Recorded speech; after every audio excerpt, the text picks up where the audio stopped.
số vậy thôi con không có số thì video xiên luôn em cho mò tôi mò có vui đi nữa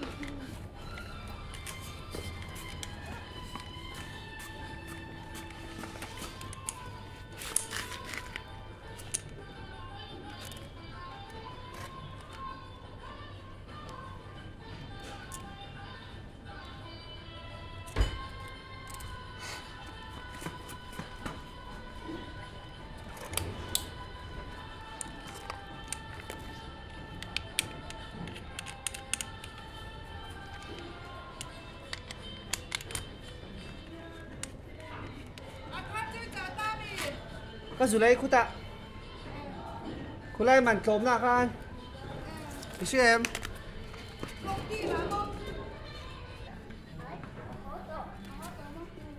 em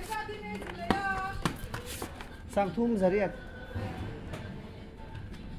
có dù test khắp bao mô cái thịt xin này anh này lâu chút sớm mà mấy con thiếu tổ lâu đấy đây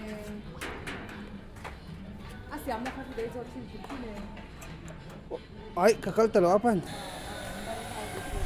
what sao cái gì đấy mô 이거 챙 mấy anh tệ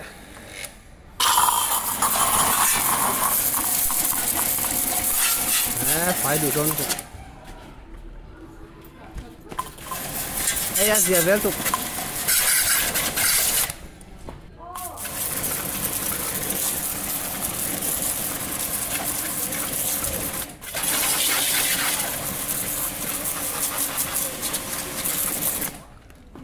Pui, đâu là lóc tệ là thì chén tôm rồi. Good. Phải em? Phải tốt rồi.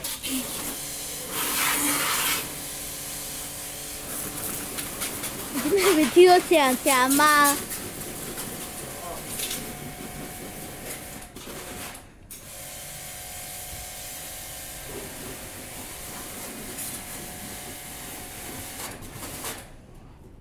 Vaka về lúc rồi, vaka về lúc rồi, cái đó lạc về chứ.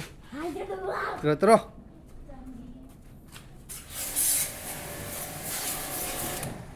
Áp dễ rồi. Good. Chờ lúc tục. Rồi mình thay này là tê sáng.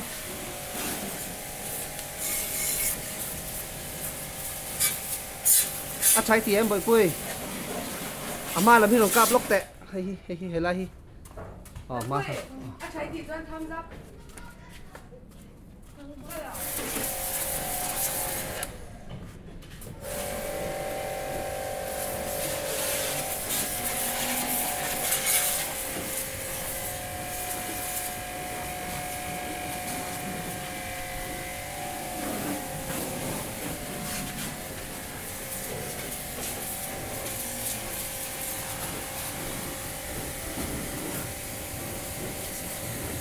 Lê, tham gia vlog rồi Lê.